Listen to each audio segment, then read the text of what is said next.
E bem-vindo, meus amigos que falam português. Eu sou Joe Flores, advogado em Texas. Aqui comigo é um melhor amigo meu de Brasil e um bom, forte abraço a gente em Brasil, pessoas em Brasil que têm interesse em negócios. Bem-vindo, Miguel. How are you? Oh, muito bem, tudo bom?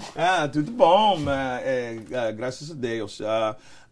Queria fazer umas perguntas sobre negócio e tudo isso. Conte-nos um pouco de sua educação, formação e sobre a sua família, por favor. Ok, minha formação acadêmica é em business, né? Eu fiz administração de empresas e meu primeiro emprego foi numa empresa americana, na verdade, do segmento financeiro, Banco de Boston, onde eu iniciei. Depois eu fui para um outro banco americano, Bank of America, que na ocasião era o maior banco do mundo, e a terceira instituição financeira que eu trabalhei foi um banco holandês chamado ABN AMRO Bank. Então eu tive um total de 26 anos nesse segmento financeiro.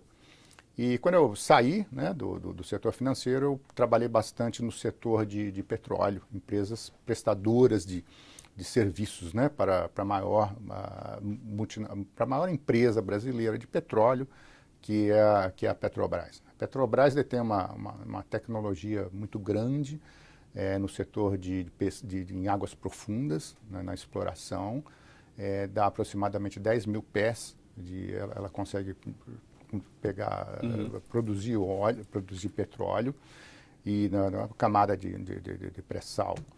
E, enfim, mais recentemente eu estou engajando nos últimos 2 anos no setor de telemedicina, que também eu vejo como um setor muito, muito fértil para desenvolvimento de negócios. Conta-se um pouco de telemedicina. O que é essa frase? A telemedicina, que serviço é isso? A telemedicina, ela tem várias frentes. Na que eu estou focado nesse momento, ela basicamente é no setor de diabetes, né, o monitoramento de diabetes, né, e de glicose, e também a pressão, né, a pressão arterial também é um outro segmento. Isso numa população de 202 milhões, então tem um percentual grande, no caso de diabetes tem uns 6%, ou seja, 12 milhões de pessoas tem algum tipo, né, de algum dos níveis, alguma das categorias de diabetes, né. E no caso de pressão arterial, o número é maior, nós estamos falando em aproximadamente 31 milhões de pessoas tem também alguma forma de pressão elevada. Então,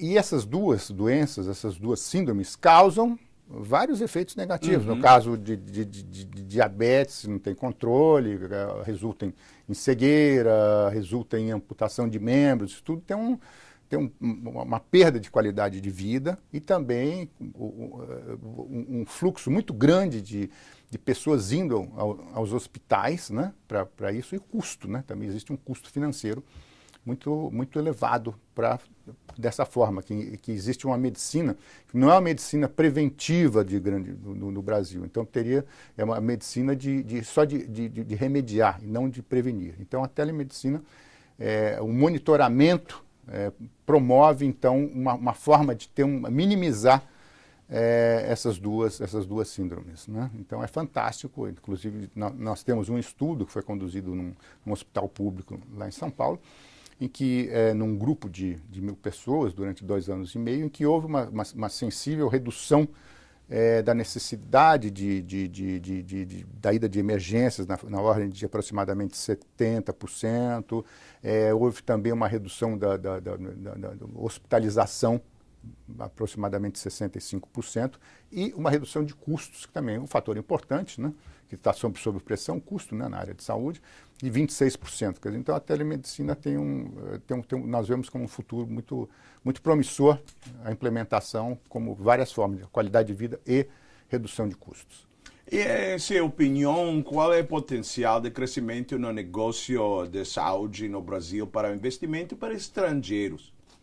É um setor bastante grande lá, porque a população é muito grande, existe um déficit, né, na cobertura de saúde.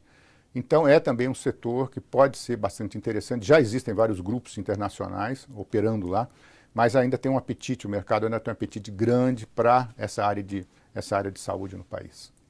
Por que você está interessado em trazer Texas e Brasil através de sua empresa Quadrotex? Eu acho que existe muita sinergia entre os dois estados. E essa sinergia já vem de longe, foi muito e foi em grande parte resultado da indústria de petróleo, né? Que no Brasil, sobretudo no estado do Rio de Janeiro, que tem no seu DNA o setor de petróleo, e assim como nos Estados Unidos é o Texas, que também é o principal produtor, né, do país, né, na área. Então houve muita troca de tecnologia, então consequentemente começaram a surgir muitos outros negócios, né, por causa desse movimento, né, de pessoas do Texas e no Brasil. Então eu vejo como a tecnologia, a infraestrutura aqui no Texas é muito boa, aqui no sul do Texas, o porto do porto de Corpus Christi, que hoje é o quinto maior, né, dos Estados Unidos, e está caminhando para ser o quarto. Então acho que é um grande gateway para trocas comerciais e exportações, importações dos dois lados. São pessoas de negócios no Brasil interessados, estrangeiros, pessoas em Texas investindo em Brasil? Tem interesse brasileiros que Texas está investindo um pouquinho em Brasil?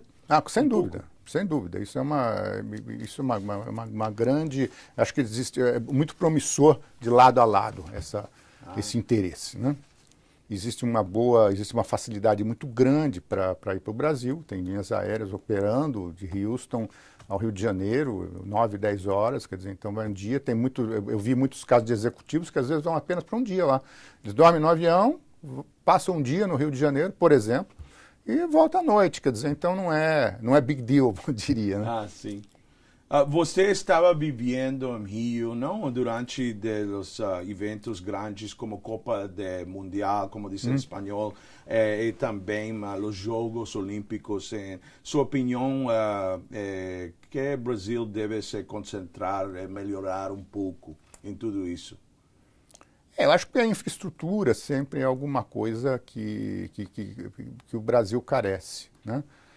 Tem necessidade de ter melhores estradas, mas foram feitos as Olimpíadas, no caso do Rio de Janeiro, trouxe melhorias muito significativas no transporte, no deslocamento público, a cidade se remodelou, modernizou, então eu vejo que foi bastante positivo, mas ainda existe, claro, o país tem um apetite grande para investimentos em infraestrutura, que é alguma coisa que aqui nos Estados Unidos é fantástico, esses portos e estradas. Quer dizer, então o Brasil tem que procurar se aproximar mais dos Estados Unidos nessa infraestrutura, porque conseguindo isso, vai ter um aumento muito grande na produtividade de tudo, no transporte, de grãos e tudo, acesso a portos, enfim. É alguma coisa que carece no Brasil, sim, a infraestrutura. Não, você ha vivido toda a sua vida em Brasil, não? Quais são algumas semelhanças e diferenças entre os Estados Unidos e o Brasil? É uma pergunta muito grande, não? Bom, acho que... Um exemplo. Eu acho que a semelhança que tem entre os dois países é o interesse mútuo, né? Nós gostamos muito do lado pragmático do americano, né? Então isso é uma coisa muito bacana. O pragmatismo americano está presente nas pequenas coisas, né? No Brasil isso carece. Então essa praticidade americana, essa forma de ver a desburocratização, né? Do Brasil é um país um pouco mais burocrático. Então as coisas são mais complicadas fazer lá do que aqui. Aqui as coisas são... Acontece mais rápido. Muito mais, eu diria que exatamente. Rápido, mas erros também passam, né? Não? Me gusta a cultura de vocês, como entender de de família, entender um ao outro falando um pouquinho mais em detalhe, não? O que você gostaria de ver acontecer entre o comércio e investimentos brasileiros e norte-americanos? Eu acho que já existe um comércio bastante forte, né? Porque tradicionalmente os Estados Unidos sempre olhou, eu acho que o Brasil como um grande parceiro, né, comercial. Acho que tem muito da cultura, né? Os Estados Unidos influenciou muito a cultura brasileira, em vários segmentos, na parte de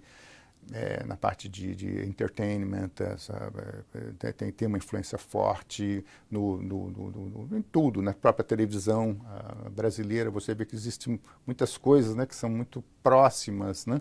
Então acho que existe uma interação cultural bastante forte entre os países. Os brasileiros são muito curiosos, admiram muito aqui os Estados Unidos em várias coisas, na parte de entertainment, a parte de tecnologia.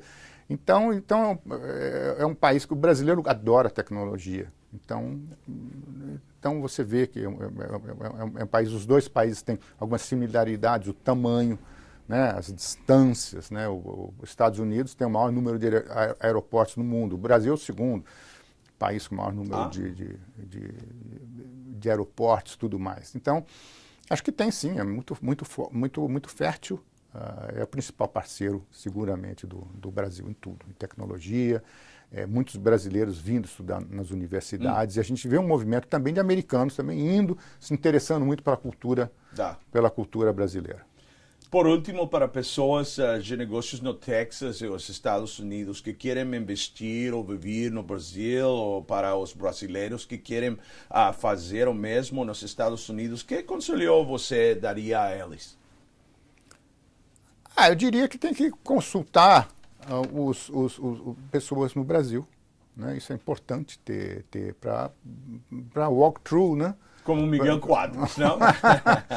Levar ao ambiente de negócios, conhecer melhor o ambiente de negócios, isso é muito importante. Tem que ter um bom advice para poder estar penetrando no mercado brasileiro. Mas eu acho que existem oportunidades em muitos segmentos, em quase todos os segmentos. Agora é importante estar a pessoa sendo acompanhada, tendo uma boa forma de consultoria, alguém levando nos caminhos certos, né, para poder atingir os resultados. Obrigado por seu tempo em nosso programa de televisão, Miguel. Ok, meu prazer. E espero que o nosso público do Brasil na internet, aqui no Texas, aprendido com sua vasta experiência em negócio e banco financeiro também. Se eles querem entrar em contato com você, Quadrotex, que e-mail que você preferir? Você tem aqui uma Quadrotex e também para o seu e-mail personal também você tem, não? Exatamente, vamos colocar aqui no vídeo, porque às vezes é difícil as pessoas dizendo, né? É difícil anotar, então colocar no vídeo aqui o nome aqui embaixo. Isso, ok? Mais uma vez, quero agradecer ao senhor Miguel Quadros, presidente de Quadrotex, abraços fortes para o brasileiro, para sempre fazer-me sentir como em casa quando visito seu grande país. Obrigado e que Deus te abençoe.